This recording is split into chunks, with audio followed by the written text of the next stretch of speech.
Have you ever seen a mother ban her own daughter from Thanksgiving dinner? Not because of a fight, but because the daughter's job wasn't prestigious enough to show off to guests? 5 days before the holiday, my mother called with a simple message. Your sister is bringing her wealthy boyfriend to meet the family. She doesn't want you there. Your blue-collar teaching job would embarrass her. I said I understand, and hung up. What my family didn't know was that I'd been quietly controlling a $15 million inheritance, the exact money my perfect sister was counting on for her dream wedding. And when they discovered the truth 5 days later and came pounding on my door in panic, the tables turned in ways none of us expected. My name is Thora Mitchell, 32 years old. This is that story. If you're watching this, please subscribe and let me know where you're watching from. The call came on Sunday, November 24th at exactly 6:47 p.m. I remember because I was grading papers on the progressive era, and I'd just written excellent analysis on Marcus Thompson's essay about labor reform. The irony wouldn't hit me until later. There I was, celebrating a student's work on workers' rights, while my own family was about to remind me exactly where I stood in their hierarchy. Thora, my mother said, her voice carrying that particular blend of forced warmth and underlying steel I'd learned to recognize decades ago. We need to talk about Thanksgiving. I set down my red pen. In the Mitchell family, we need to talk never preceded good news. What about it? Well, a pause. The kind of pause that comes before a blow, wrapped in silk. Vivian is bringing Derek to meet the family. You know how important this is. Derek Hartwell. I'd heard the name approximately 400 times in the past 3 months. CEO of Hartwell Capital, a private equity fund managing over $400 million. Vivian's ticket to the life she'd always believed she deserved. That's great, I said. And I meant it. Despite everything, I wanted my sister to be happy. I'm looking forward to meeting him. Another pause. Longer this time. That's actually what I wanted to discuss. Vivian feels that, well, she thinks it might be better if you weren't there this year. The words landed like stones in still water.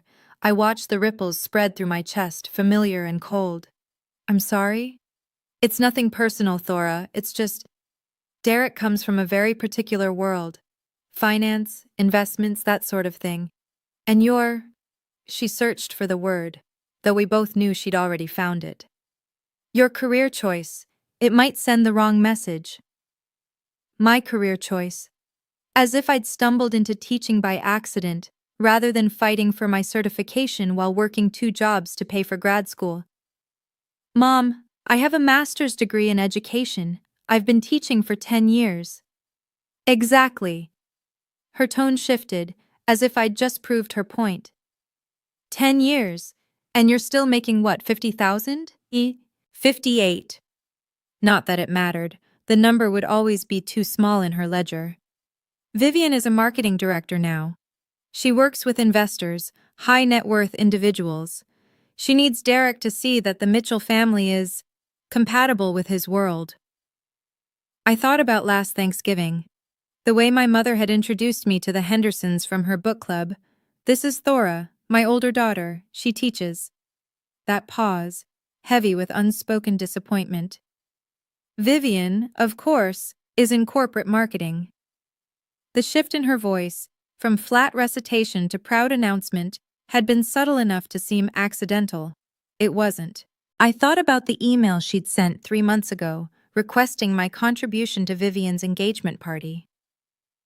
Since you don't have a family of your own to support, I'm sure you can contribute a bit more. $3,000 should cover the flowers and part of the venue. I transferred the money the same day, without a word of protest. According to the National Education Association, teachers earn 26.4% less than comparable college-educated professionals.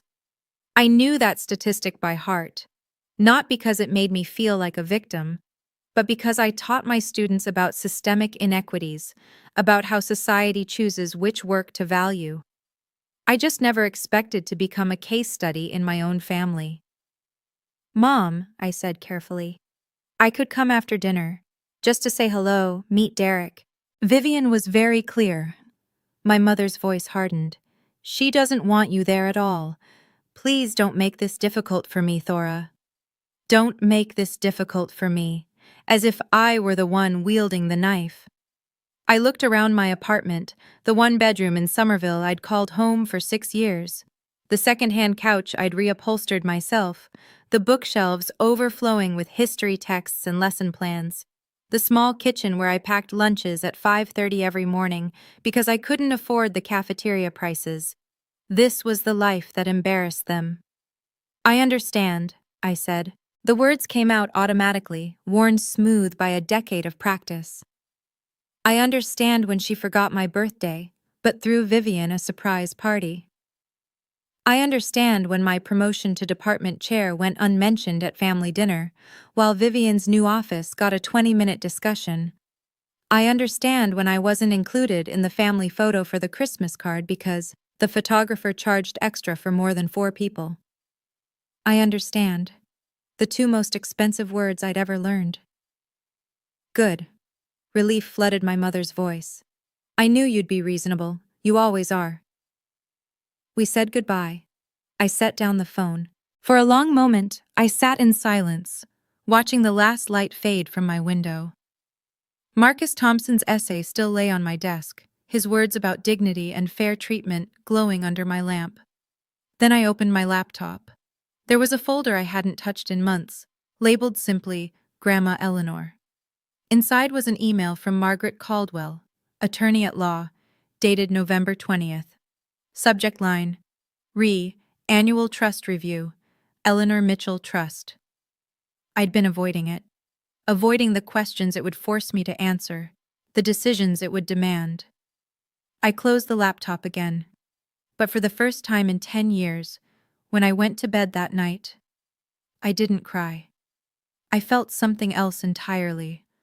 A hollow space where my patience used to be. And somewhere in that emptiness, something new was beginning to grow. The phone call replayed in my mind throughout Monday.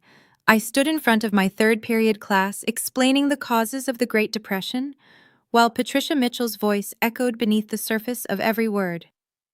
Your career choice might send the wrong message. I taught these students about economic collapse, about how entire families lost everything, and my own family considered my salary a source of shame. Ms. Mitchell? A hand went up. Jasmine Reyes Jr., sharp as a tack. You okay? You seem kind of somewhere else. I forced a smile.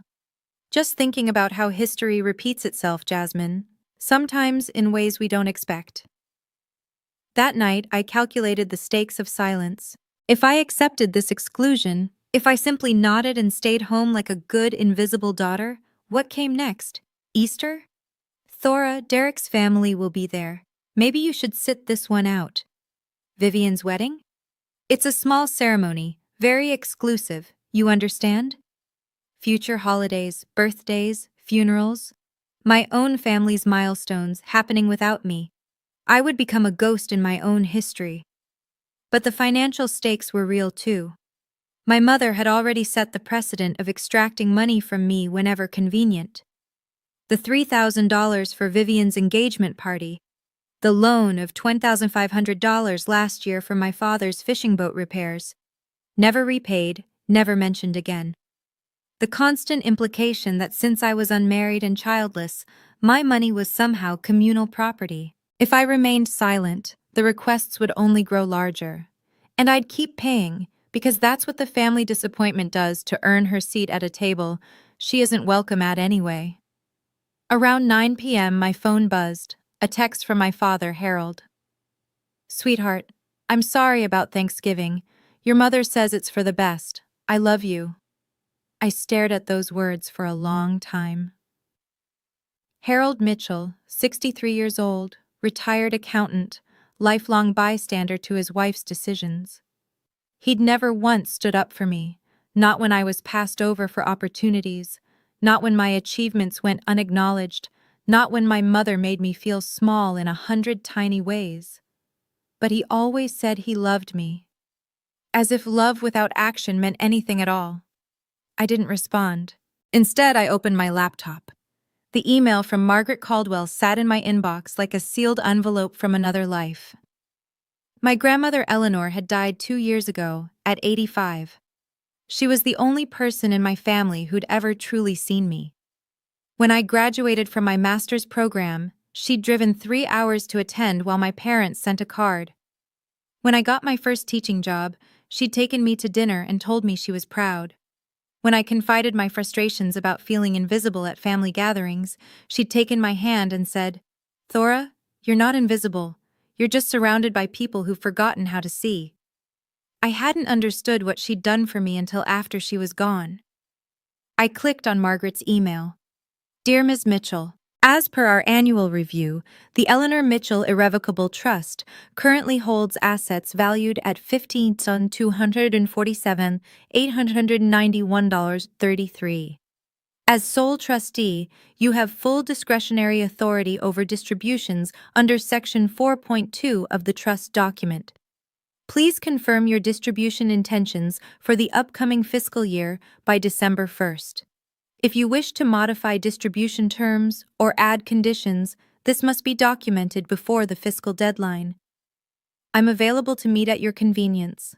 Best regards, Margaret Caldwell, Escroll Caldwell and Associates. $15,247,891.33. Vivian was the sole beneficiary.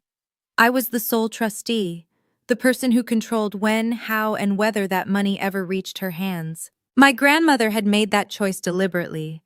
She told me, in one of our last conversations, "Vivian isn't bad, Thora. She's just never had to learn the value of anything. I want you to teach her. The only way she'll understand." I'd kept this secret for 2 years. I'd told no one. Not my parents, not Vivian, not anyone. Partly because I didn't want my family's relationship with me to be about money. Partly because I wasn't ready to wield that kind of power. But now, sitting in my dark apartment, freshly exiled from Thanksgiving dinner because my teaching salary might embarrass my sister in front of her wealthy boyfriend, I began to reconsider. Not revenge. That wasn't what Grandma Eleanor intended, and it wasn't what I wanted. But boundaries? Accountability? The right to exist in my own family without apologizing for who I'd become? I closed the laptop and looked out the window at the city lights. I had held this secret for 2 years, and I was beginning to wonder if it was finally time to let it breathe. Thanksgiving Day arrived, gray and cold. The kind of November afternoon that makes you want to pull the curtains and forget the world exists. I woke at 7, out of habit. Even on holidays, my teacher's internal clock refused to sleep past dawn. I made coffee in my small kitchen, watched the steam rise, and tried not to think about the family gathering happening 15 miles away without me. By noon, I'd graded 32 essays. By 3, I'd reorganized my entire bookshelf by historical period. By 5, I'd accepted that no amount of productivity could fill the hollow space in my chest. I made myself dinner. A microwavable turkey breast, instant mashed potatoes, canned cranberry sauce. The saddest Thanksgiving meal I'd ever assembled, eaten standing at the counter because sitting at my small table felt too formal for a party of one. At 8:47 p.m., my phone lit up. A text from Vivian, with a photo attached. "Thanks for understanding, sis. Derek loved the dinner. He said our family is so put together. LOL." The image showed my entire family seated around my parents' mahogany dining table, the one Grandma Eleanor had given them 30 years ago. Patricia beaming at the head, Harold looking slightly uncomfortable but smiling, and Vivian glowing beside a dark-haired man in an expensive sweater. Derek Hartwell, I presumed. 4 place settings. No empty chair where I should have been. So put together. I set down my phone. Then I picked it up again and studied the photo more closely. My mother was wearing the pearl earrings I'd given her for her 60th birthday, the ones she'd said were simple but thoughtful. Vivian was wearing a cashmere wrap that cost more than my monthly rent. And there, in the background, just visible on the sideboard, was my grandmother's silver tea service. The one she'd promised me, before she died, because I was the only grandchild who'd ever helped her polish it. My mother had kept it.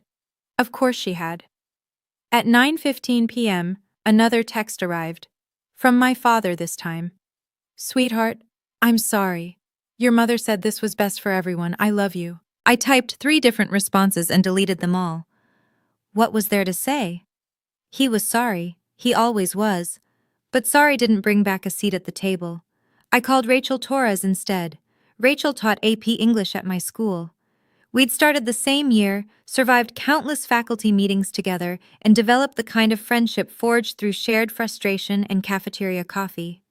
She'd listened to 10 years of Mitchell family stories, and she was the only person outside my family who knew about the trust. Please tell me you're not alone, she said. I'm alone. Thora. Her voice carried equal parts affection and exasperation. I told you to come to my sister's place. Maria made enough food for an army. I know, I needed to process. Process what? Your family being terrible? That ship sailed years ago. A pause. What happened? I told her about the text, about the photo, about the smiling faces arranged around a table that had no room for me. Rachel was quiet for a moment. When she spoke again, her voice was careful. Thora, when are you going to stop letting them treat you like this? I don't let them. You do. Not harsh, just true. You pay for their parties. You show up when they call. You apologize for existing. And they keep taking because you keep giving. What am I supposed to do? You have options. I knew what she meant. I've never wanted to use it as leverage. I know, but there's a difference between leverage and accountability. Rachel's voice softened. Your grandmother didn't make you trustee by accident. She saw something in you. Maybe it's time you saw it too. After we hung up, I sat with my laptop for a long time. Then I opened the folder, read Margaret Caldwell's email again, clicked on the attachment I'd been avoiding for months. The trust document was 47 pages long. I'd read it once, when Margaret first sent it, but the legal language had blurred together in a fog of grief and disbelief. Now I forced myself to focus. Section 4.2, Paragraph 1. The trustee shall have sole and absolute discretion to determine the timing, amount, and conditions of any distributions to the beneficiary. Sole discretion, absolute. I thought about Vivian's text. Derek loved the dinner. He said our family is so put together. I thought about the empty chair that didn't exist because they'd never set a place for me in the first place. I thought about my grandmother's voice 2 months before she died. One day, you'll understand why I chose you, Thora. One day you'll need this, and when that day comes, I want you to remember. You're not powerless. You never were. I closed the laptop. I wasn't ready to make decisions tonight, but for the first time in 2 years, I was ready to stop pretending this choice didn't exist. My grandmother had given me a key. The question was whether I was finally willing to use it. Friday morning, November 29th, I woke up with a plan. Not revenge. I'd never wanted that, and Grandma Eleanor wouldn't have wanted it either. But clarity. After years of accepting whatever crumbs my family offered, I needed to understand exactly what I was holding. I called Margaret Caldwell's office at 9 a.m. Ms. Mitchell, she said, her voice carrying the measured professionalism of someone who'd shepherded 100 families through wealth and grief. I was wondering when I'd hear from you. The fiscal deadline is Monday. I know. I'd like to meet. Today, if possible. A brief pause. I can make that work. 2 o'clock? Her office was in Back Bay, a converted brownstone with brass fixtures and leather chairs. Margaret Caldwell was 58, silver-haired, and possessed the kind of calm authority that made you feel everything would be handled properly, even when your world was falling apart. She'd been my grandmother's attorney for 20 years. She handed me a cup of coffee and spread the trust documents across her desk. Let's review the basics, she said. Your grandmother established the Eleanor Mitchell Irrevocable Trust in March 2022, approximately 8 months before her death. The trust holds various assets: stocks, bonds, a rental property in Cambridge, currently valued at just over $15 million. And Vivian is the sole beneficiary. Correct. But you, as trustee, control all distributions. Margaret tapped Section 4.2, highlighted in yellow. This is broader authority than most trustees receive. Eleanor was very specific. She wanted you to have complete discretion over timing, amounts, and conditions. She told me she wanted Vivian to learn the value of things. Margaret nodded slowly. Your grandmother and I had many conversations about her granddaughters. She loved Vivian, but she was concerned. She felt Vivian had been enabled, given things too easily, praised too freely, never required to develop resilience or gratitude. And she thought money would teach her? She thought you would teach her. The money was just the mechanism. Margaret's eyes met mine.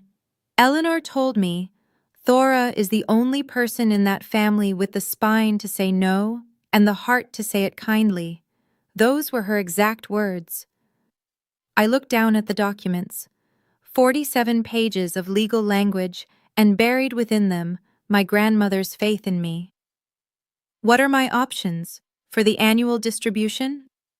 You have several. Margaret pulled out a separate sheet. You can authorize a standard distribution. Vivian is currently eligible for up to $200,000 per year. You can defer distribution to the following year. You can add conditions, educational requirements, financial literacy courses, employment verification, or you can modify the distribution schedule entirely. And if Vivian contests any of these decisions, she can petition the court, but Eleanor's language is airtight. Unless you act in bad faith or breach fiduciary duty, your discretion is virtually unchallengeable. Margaret leaned back. Your grandmother spent considerable money ensuring that. I thought about the text from Thanksgiving, the family photo with no empty chair, the tea service that should have been mine. I'm not ready to make a decision today, I said, but I want to understand my options before Monday. Of course, Margaret gathered the papers. There's one more thing. Your grandmother left you a personal bequest, separate from the trust. $50,000, unrestricted. You've been drawing from it for charitable donations, I believe. The Beacon Hill Winter Charity Gala. I've contributed for the past 2 years.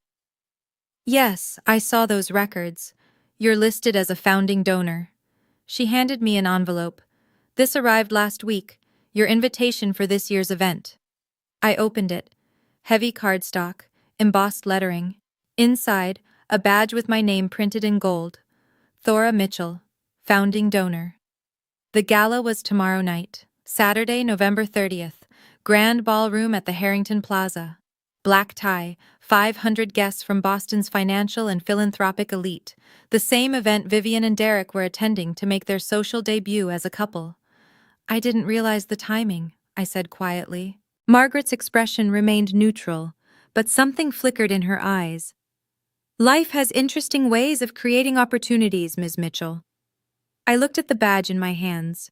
For 2 years, I'd attended this gala anonymously, slipping in, making my donation, leaving before anyone could ask too many questions. I hadn't wanted my family to know. I hadn't wanted this part of my life to become ammunition, but they thought I was an embarrassment. Too blue-collar to sit at their Thanksgiving table, too low status to meet Derek Hartwell. And tomorrow night, I would walk into the same room they did, wearing a badge they couldn't buy. Ms. Caldwell, I said, I'd like to schedule a follow-up meeting, Monday morning before the fiscal deadline. I think I'll have more clarity by then. She smiled, the first real smile I'd seen from her all afternoon. I think you will too, Ms. Mitchell. I walked out of her office into the cold November air, the founding donor badge tucked carefully in my purse. For the first time in 10 years, I felt like I had a right to walk into a room without asking permission. Okay, I need to pause here for a moment. If you've ever been treated like you're invisible by your own family, if you've ever had to choose between your self-respect and belonging, type enough in the comments below. And if you want to know what happened at that gala, hit that like button and keep watching. Trust me, you don't want to miss what comes next. Now, back to the story. The doorbell rang at 4:23 p.m. on Friday, November 29th. I wasn't expecting anyone. Rachel was at her sister's for the weekend, and I didn't exactly have a crowded social calendar. I peered through the peephole and felt my stomach drop. Patricia Mitchell stood in the hallway, flanked by Vivian and my father. My mother's expression carried the particular combination of urgency and entitlement I recognized from every demand she'd ever made. I opened the door. "Thora," my mother pushed past me without waiting for an invitation. "We need to talk about grandmother's trust." The words hit me like cold water. They knew. Somehow they'd found out. "How did you—" "Derek's financial advisor," Vivian interrupted, following our mother inside. "He ran a background check on our family, standard procedure for someone at his level." She said this as if it explained everything, as if invading my privacy was simply what wealthy people did. Imagine my surprise when he mentioned a $15 million trust with my name on it. A trust I never knew existed. Harold entered last, closing the door behind him. He looked uncomfortable, as he always did when conflict brewed. But he said nothing. He never did. "You're the trustee?" Vivian's voice rose. "You? A teacher making barely $50,000 a year?" "58. Whatever." She laughed, the sharp, dismissive sound I remembered from childhood. "This has to be a mistake. Grandma wouldn't have put you in charge of anything important." My mother raised her hand, silencing Vivian with a gesture. Patricia Mitchell hadn't spent 30 years climbing social ladders without learning when to deploy diplomacy. "Thora, sweetheart." Her tone shifted, softer now, the same voice she used when asking for money. "I'm sure this is all very confusing. Estate matters are complicated. But we're family, and family should handle these things together." "You mean you should handle it?" "I mean, we should make sure Grandma's wishes are properly honored." She pulled a folder from her purse. "I've had our attorney draw up paperwork to transfer the trustee role to me. It's really the most sensible arrangement. I have experience managing finances and—" "No." The word hung in the air. Simple, absolute. Patricia blinked. "I'm sorry?" "No, I won't sign that." "Thora, be reasonable." "Grandma Eleanor chose me." I kept my voice steady, drawing on 10 years of maintaining calm in front of difficult students. She had lawyers, doctors who confirmed her mental competency, and 2 witnesses. "The trust is legally binding and properly executed." Vivian stepped forward, her face flushing. "You don't know anything about money. You teach teenagers about Christopher Columbus. You ride the bus to work. And you work in marketing at your boyfriend's company because he hired you as a favor." I watched her flinch. "I know about the interview process, Vivian. Or rather, the lack of one." "How dare!" "Enough." Patricia's diplomatic mask slipped. "Thora, you're being selfish. This money is for Vivian's future, for her wedding, her security. Do you want to stand in the way of your sister's happiness?" "I'm not standing in the way of anything. I'm doing exactly what Grandma asked me to do." My mother's eyes narrowed. "And what is that, exactly?" "Making sure the money is used responsibly." The hallway of my building had thin walls. Mrs. Patterson from 4B had definitely opened her door by now, probably straining to hear every word. I was providing better entertainment than her afternoon talk shows. Vivian must have sensed the audience because her voice dropped to a hiss. "You're embarrassing us. Again. It's what you do. You embarrassed us at my engagement party, showing up in that department store dress. You would have embarrassed us at Thanksgiving if we'd let you come. And now you're embarrassing us by pretending you're capable of managing anything more complicated than a lesson plan." I thought about all the times I'd absorbed comments like these, the dress insults, the career dismissals, the constant implication that my existence was an inconvenience to be minimized. I thought about my grandmother's hand on mine, her voice saying, "You're not powerless. You never were." "You need to leave," I said. "Thora," my mother began, "I'll be at the gala tomorrow night." I hadn't planned to say it, but the words emerged with surprising clarity. If you want to discuss the trust, we can do it there. Vivian laughed. You weren't invited to the gala. Actually, I was. I reached into my purse, still sitting on the entry table, and pulled out the badge. Gold letters on cream cardstock. Founding donor. I've contributed $50,000 over the past 2 years. They send me a VIP invitation every November. For the first time in my life, I watched my mother's composure crack completely. Her mouth opened, closed, opened again. That's not possible. The organization has records. Feel free to verify. Vivian snatched the badge from my hand, staring at it as if it might burst into flames. Where did you get $50,000? Grandma Eleanor. She left me a personal bequest, separate from the trust. I took the badge back, tucking it safely away. She believed in the causes they support. I honored her memory. The silence that followed was profound. I'd spent 32 years being the invisible daughter, the embarrassing career choice, the seat that wasn't worth setting, and in 30 seconds, I'd upended everything they thought they knew about me. Patricia recovered first, her voice strained, but controlled. We'll discuss this tomorrow then, at the gala. We will. She turned toward the door, then paused. Thora, think very carefully about what you're doing. Family is everything. I know. I opened the door for them. That's why I spent 10 years trying to be part of one. They filed out, Patricia first, Vivian shooting me a look of pure venom, Harold trailing behind with something unreadable in his eyes. As my father passed, he hesitated. Thora. Not now, Dad. He nodded once and followed the others.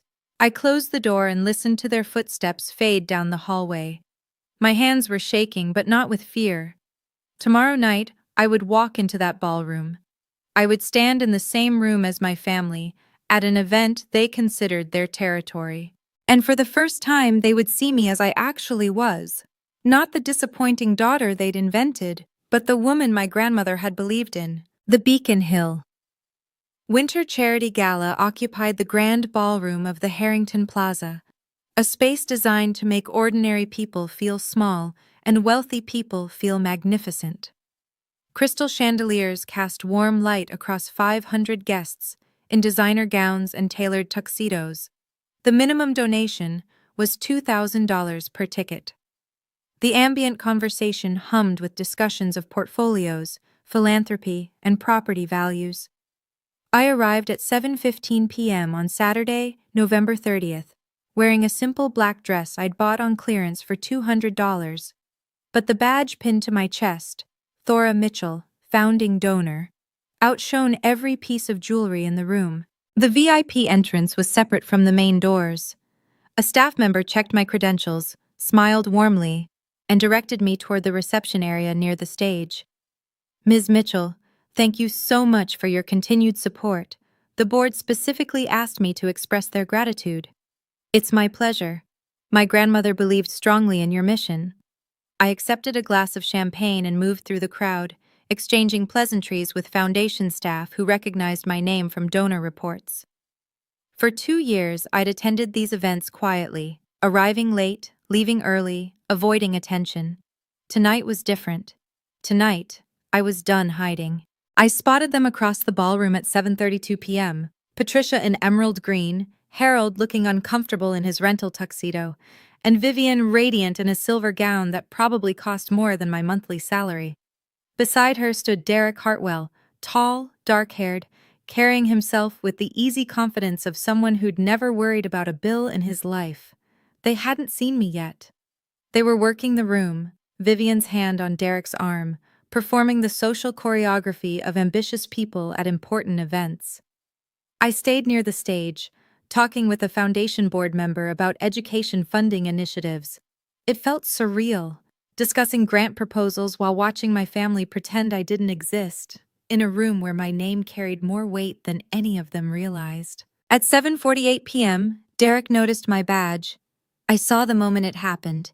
He was scanning the room, identifying major donors the way successful business people do when his gaze landed on my chest, specifically on the gold letters spelling founding donor. He said something to Vivian. She glanced in my direction and went pale. But Derek was already moving toward me, pulling Vivian along by the hand. He'd been trained to acknowledge major donors. It was basic networking, and whatever background check his team had run clearly hadn't included my charitable giving. "Excuse me." He extended his hand as he reached me. "I'm Derek Hartwell. I don't believe we've met, but I wanted to personally thank you for your support of the foundation. Your contributions have been extraordinary." Up close, he was handsome in an unremarkable way. Good bones, expensive grooming, the polished surface of generational wealth. But his eyes were intelligent, and when he shook my hand, his grip was genuine. "Thank you. I'm Thora Mitchell." The name registered. I watched it happen. The slight widening of his eyes, the quick glance at Vivian, the recalculation. "Mitchell," he repeated slowly, "as in Vivian's older sister." "Yes." He turned to Vivian, whose face had gone from pale to gray. "You told me you didn't know the woman with the founding donor badge." "I didn't," Vivian's voice caught. "I didn't recognize her at first. The lighting. Derek's tone cooled by several degrees. "Your sister has donated over $100,000 to a foundation I've supported for years, and you didn't recognize her?" Other guests were starting to notice. The volume of our conversation wasn't loud, but the body language spoke clearly. Tension, conflict, the irresistible magnetism of wealthy people behaving badly. Patricia materialized at Vivian's elbow, her social radar detecting crisis.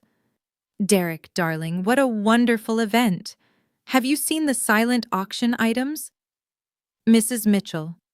Derek's voice remained pleasant, but something had shifted beneath the surface. "I was just thanking your daughter for her charitable contributions. I understand she's been a founding donor for 2 years." Patricia's smile froze. "My daughter?" "Thora." He gestured toward me. "She's apparently contributed $50,000 annually.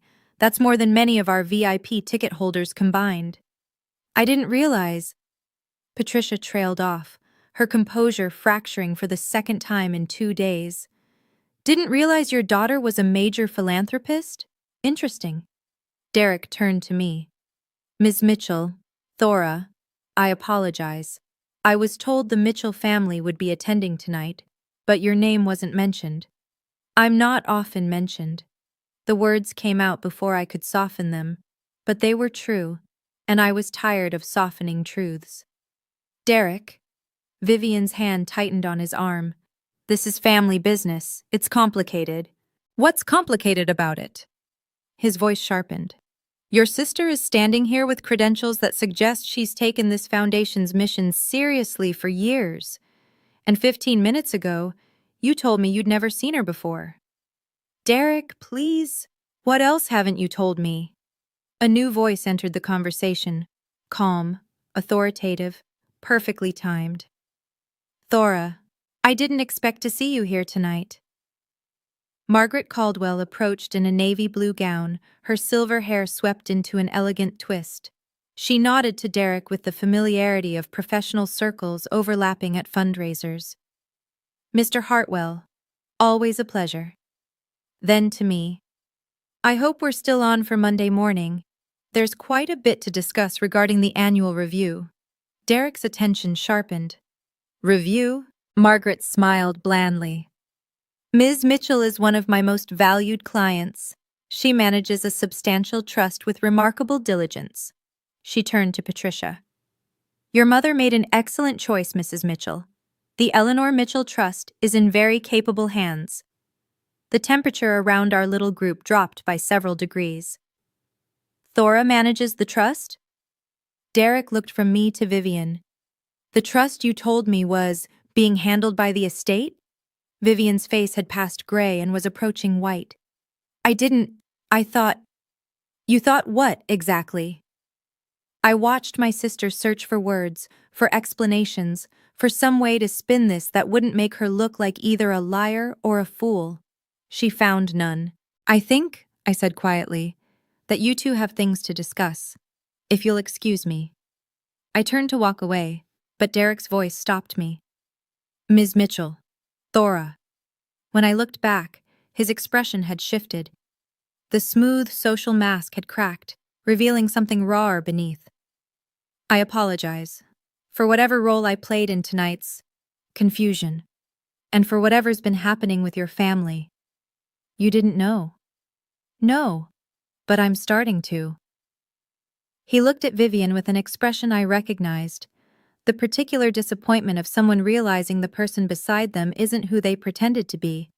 I left them there, surrounded by 500 witnesses, and walked toward the bar. My hands were steady. My heart was calm. For the first time in my life, I'd stood in a room full of people my family admired, and they'd been forced to see me clearly. The tables hadn't just turned, they'd been flipped entirely. All right, I know what you're thinking right now. Thora, that was satisfying. Or maybe Vivian absolutely deserved that. Drop a comment and let me know whose side you're on. And if you've ever had a tables-turned moment like this in your own life, I want to hear about it. Hit that like button if you're feeling the same tension I felt in that ballroom. The ending might surprise you. Now where were we? I found Margaret Caldwell near the silent auction tables, examining a watercolor of the Boston skyline with professional interest. Well, she said without looking up, that was more dramatic than I anticipated. I didn't plan it. No, the best confrontations rarely are planned. She turned to face me. I have drafts of several distribution documents in my office. After tonight, do you have a clearer sense of your intentions? I thought about my grandmother's voice, about the photo from Thanksgiving with no empty chair, about Vivian's face when Derek realized she'd been hiding something. I want to defer distribution for 12 months. Margaret nodded, unsurprised. On what grounds? Beneficiary readiness. Section 4.2 allows me to consider financial maturity as a factor in timing distributions. I want to require Vivian to complete a certified personal financial management course before she receives any funds. That's within your authority. She pulled a small notepad from her clutch. Even at galas, Margaret came prepared. What else?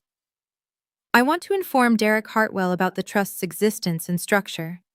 Not to sabotage their relationship, but because he deserves complete information before making major life decisions. Also reasonable. Transparency rarely damages honest people. And I'm not transferring the trustee role to anyone. I'll continue serving as my grandmother intended. Margaret made a few notes. I can have the documentation ready for Monday morning. The deferral will be effective immediately upon filing. Thank you. She looked at me for a long moment. Eleanor would be proud, you know. Not because you're punishing your sister, you're not, but because you're finally using the authority she gave you. That's what she wanted. Before I could respond, footsteps approached. Vivian, alone now, her silver gown somehow diminished by the fury in her eyes. I hope you're satisfied. Her voice was low but venomous. Derek wants to reconsider everything. The engagement, the wedding plans, everything, because of you. No, I kept my tone even. Because of choices you made, lies you told. I just happened to be standing in the room when the truth became visible. You ruined my life. I corrected a misunderstanding. If your life was built on that misunderstanding, that's not my responsibility. She struggled for words, her composure crumbling. You've always been jealous of me, always. Because I'm successful and you're just a teacher, Vivian. I stepped closer, lowering my voice so only she could hear. I'm not doing this to hurt you. Grandma Eleanor loved you. She wanted you to have this money, but she also wanted you to become someone who deserved it. I deserve it now. Then prove it. Take the financial management course. Demonstrate that you can handle responsibility. In 12 months, we can revisit the distribution. Her face contorted. You're setting conditions? You're making me jump through hoops for my own inheritance? I'm doing what our grandmother asked me to do. I held her gaze. You've never had to earn anything in your life, Vivian. Maybe it's time you learned how. I hate you. The words came out raw, almost childlike. I actually hate you. I know. It should have hurt more than it did. But my job isn't to make you love me. My job is to honor Grandma's wishes.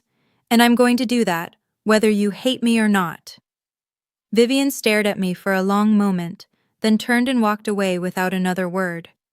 My mother found me next, predictably. Thora. Patricia's diplomatic mask was back in place, but cracks showed around the edges. You've gone too far.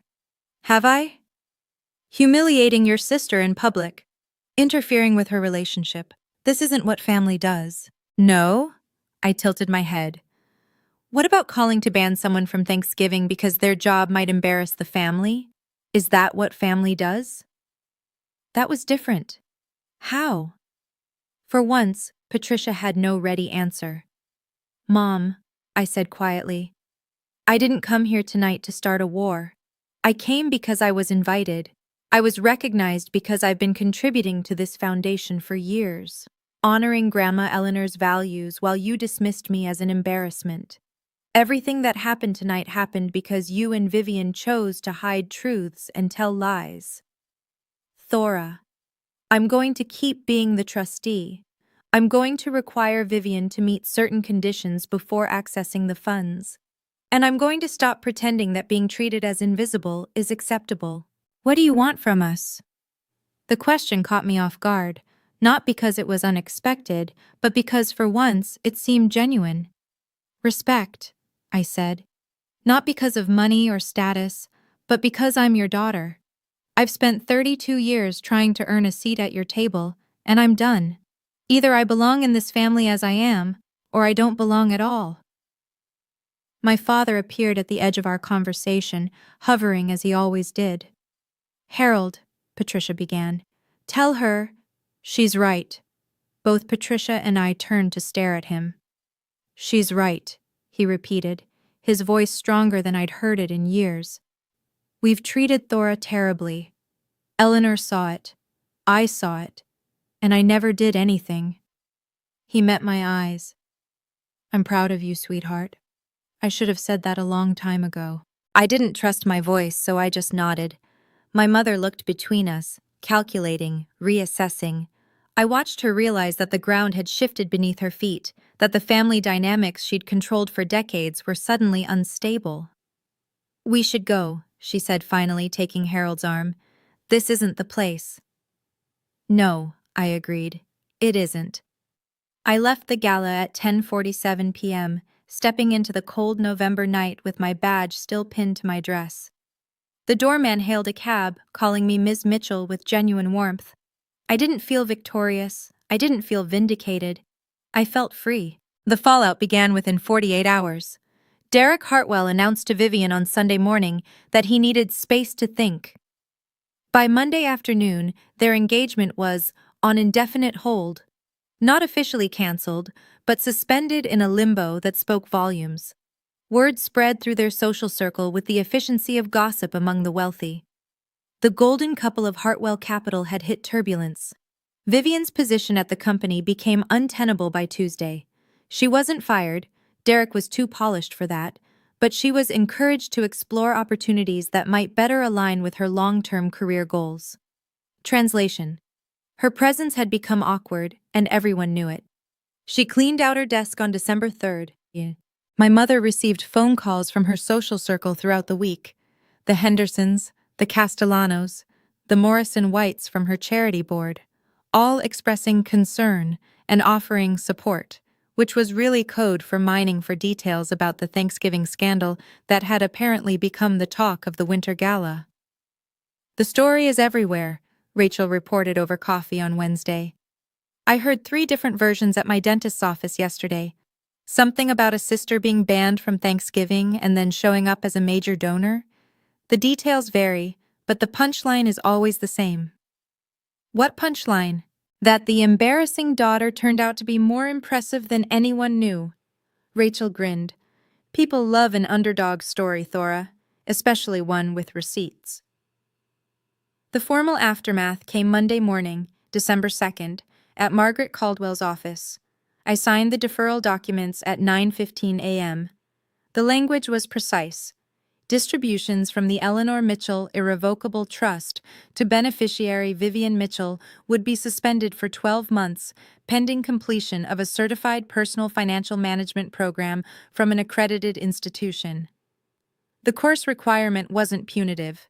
It was exactly the kind of condition trustees routinely imposed on young beneficiaries who hadn't demonstrated financial readiness. For what it's worth, Margaret said as she notarized the final page, your grandmother would have handled this exactly the same way.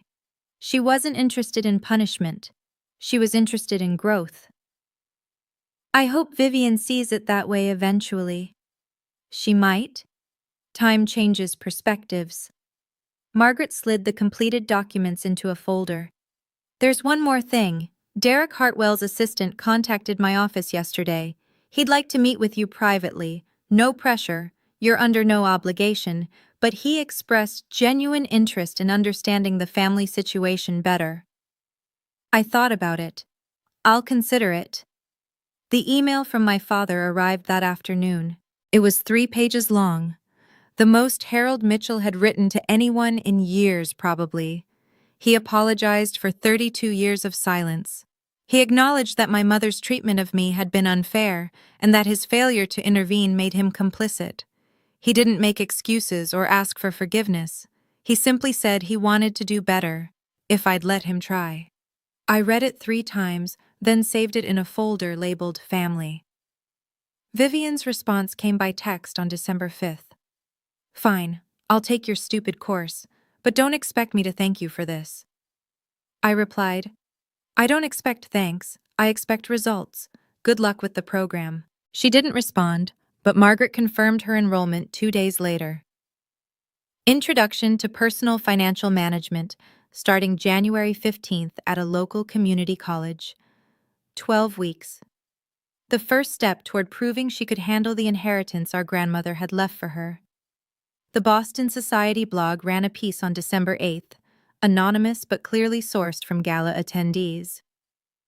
The Thanksgiving scandal that rocked the Winter Gala told a version of events that was mostly accurate, painting my family in unflattering terms while presenting me as a quiet philanthropist who emerged from the shadows with impeccable timing. I didn't love being public, but I couldn't deny the satisfaction of seeing the truth acknowledged in print. On December 10th, I received an email from the Foundation's board. Dear Ms. Mitchell, in recognition of your extraordinary commitment to our mission, we would like to extend an invitation to join our advisory council. Your perspective as an educator and your dedication to charitable giving would be invaluable to our strategic planning efforts. We hope you'll consider this opportunity. Warmest regards, the Beacon Hill Foundation Board. I read it sitting at my kitchen table, in the apartment my family had considered embarrassing, after a day of teaching students about the progressive era and the long arc of social change. Maybe, I thought, that arc was bending in my direction for once. December 21st. 4 days before Christmas. 3 weeks since the gala. My apartment was warm with cooking smells, rosemary chicken, roasted vegetables, a pie cooling on the counter that Rachel had brought despite insisting she didn't bake. We'd pushed my small table against the wall to make room for 6 chairs. Rachel, 2 colleagues from school, Maria from Rachel's family, and my father. Just my father. Patricia had called twice, asking to be included. I'd declined both times. Not yet, Mom. I need more time. How much time? I'll let you know. She hadn't argued. That, more than anything, told me how much the last 3 weeks had shifted our family's dynamics. Harold arrived at 5:30, carrying a bottle of wine and an expression of nervous hope. He'd never visited my apartment before. In 10 years, no one from my family had. It's nice, he said, looking around at my books and photographs and the small touches that made this space mine. It's you. Thanks, Dad. The dinner was imperfect and wonderful. Rachel told embarrassing stories from our first year of teaching. Maria dominated a debate about the best pie crust technique. My colleagues complained about standardized testing. My father listened more than he spoke, but when he did contribute, his comments were thoughtful and kind. At one point, he caught my eye across the table and mouthed, "Thank you." I nodded. We were both learning what this could look like, a relationship built on honesty instead of avoidance. Vivian texted at 7:45 p.m. "Merry Christmas, Thora. I'm trying." I showed my father the message. He read it twice, then handed my phone back. "She means it," he said. "The course is harder than she expected, but she's doing the work." "Good." She asked me if you'd ever forgive her. I thought about that for a moment. Forgiveness isn't the issue. Trust is. And trust takes time. He nodded slowly. "That's fair." I texted Vivian back. "I see that. Merry Christmas." 3 words. Not absolution, not warmth, but acknowledgement. A door left slightly open. After the guests left, Rachel lingering to help with dishes despite my protests, I sat alone in the quiet of my apartment, looking at the Christmas lights I'd strung across my window. The past month had taught me things I should have learned years ago. That boundaries aren't punishment, they're protection. That saying no to unfair treatment isn't selfish, it's necessary. That you can love people and still refuse to accept harm from them. My grandmother had understood this. She'd given me the tools to protect myself, knowing I'd need time to find the courage to use them. "You're not powerless," she'd told me. "You never were." I hadn't believed her then. I believed her now. The foundation's invitation sat on my coffee table. I decided to accept, not because I needed the status or the recognition, but because it felt right. Continuing my grandmother's legacy of thoughtful giving, being part of something larger than my family's dysfunction. And teaching. I'd keep teaching. Not because I couldn't do anything else, but because it mattered. Because every time a student like Marcus Thompson wrote an excellent essay or Jasmine Reyes asked a sharp question, I was reminded why I'd chosen this path in the first place. My blue-collar job had never been the problem. The problem was people who measured worth in dollars instead of impact. I pulled out my phone and typed an email to Derek Hartwell's assistant. "I'd be willing to meet. Coffee, somewhere neutral. Let me know what works." He deserved to understand what he was considering marrying into, or choosing to walk away from. Whatever he decided, it would be based on truth. The last thing I did that night was look at the family photo from Thanksgiving. The one Vivian had texted me with 4 smiling faces and no empty chair. I didn't delete it. I didn't need to. That photo wasn't my story anymore. It was evidence of a version of my family that no longer existed, because I'd stopped pretending it was acceptable. If you asked me whether I had regrets, the answer would be simple. No. None. I only wished I'd done it sooner. And that's my story. If you've ever had to draw a line with people you love, or if you're thinking about doing it, know that you're not alone. Drop a comment and tell me your thoughts. If you want more stories like this one, subscribe and hit that notification bell so you don't miss anything. Check out the description for similar videos. Thank you for being here with me. Take care of yourself. You deserve it.